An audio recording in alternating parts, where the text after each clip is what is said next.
Grob majke svetog Vasilija Ostroškog i Tvrdoškog bio je davno zaboravljen.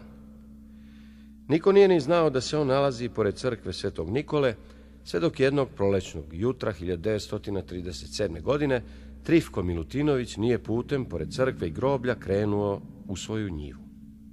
Kod kapije na ulazu u crkvu svetog Nikole vide nepoznatog monaha, duge bele brade i isposničkog lica i dečaka koji stoji pored njega.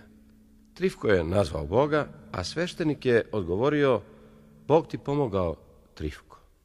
Trifko se začudio otkud to da nepoznati monah zna njegovo ime, ali pre nego što je stigao bilo šta da kaže, monah ga je upitao: Trifko, da li znaš gde je grob Ane, majke svetog Vasilija Ostroškog? Trifko je odgovorio da ne zna, a monah je pošao govoreći: Njen grob se nalazi tačno 9 koraka od crkve. Požurio je, no nikako nije mogao da stigne monaha i dečaka, a stalno ih je viđao na okukama sve do manastira Tvrdoš.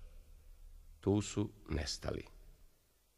Trifko je kasnije uredio grob, a kako je bio kamenorezac, isklesao je i postavio spomenik na grob majke svetog Vasilija Ostroškog.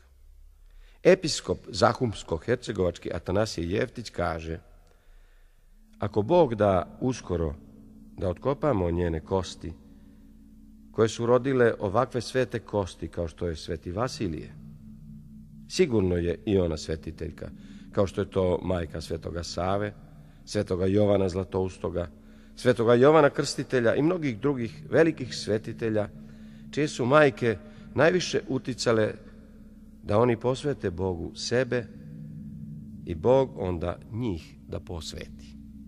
On sam, sveti Vasilije, objavio je pre rata 1937. godine mesto njenoga groba, jer je bilo izgubljeno. Pričali su mi ljudi da su viđali jednom godišnje zraku svetlosti kako pada na grob njen.